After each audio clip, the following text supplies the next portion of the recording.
Welcome to World News 24 channel. Now news headlines. Kabul mosque bombing kills at least 21, including prominent cleric. Kabul, Afghanistan. A bombing at a mosque in the Afghan capital of Kabul during evening prayers on Wednesday killed at least 21 people, including a prominent cleric, and wounded at least 33, police and an eyewitness said. Children's remains found in suitcases bought by family at auction, New Zealand police say. New Zealand police have launched a homicide investigation after the remains of 2 children were found in suitcases bought by a family at an online auction, police said Thursday.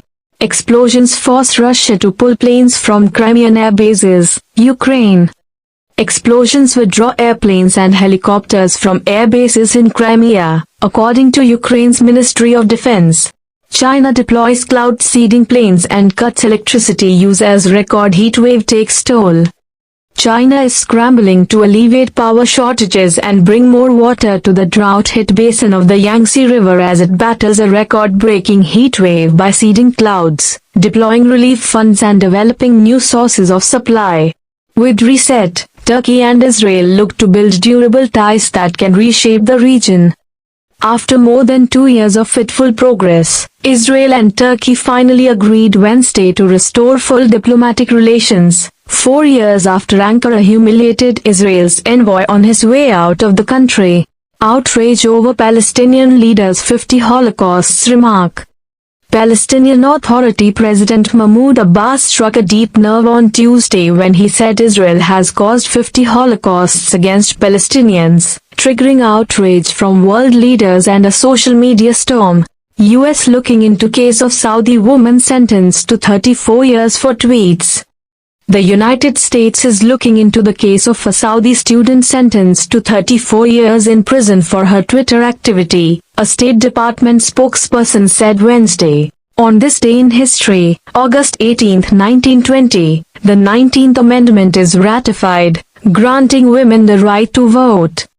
The 19th Amendment to the U.S. Constitution, which secured for women the right to vote, was ratified on this day in history, August 18, 1920. Scottish Council hires man as Superior Dignity Officer, stirring criticism. Scotland made history this week when it became the first country to offer free pads, tampons and other period products nationwide. But now it is already at the center of fierce criticism, after a team of local councils near the capital Edinburgh hired a man as the area's first period dignity officer. Who is Kenya's new president-elect William Ruto? William Ruto has emerged the winner of a tense and fiercely fought contest for Kenya's presidency. But who is the man who will lead East Africa's largest economy, China joining Russia military exercise to help address security threats?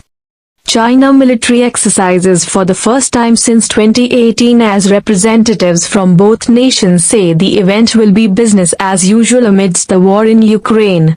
Bangladesh tells UN that Rohingya refugees must return to Myanmar. Bangladesh's Prime Minister Sheikh Hasina has told the UN rights chief that hundreds of thousands of Rohingya refugees living in overcrowded camps in Bangladesh must return home to Myanmar. Thanks for watching this video.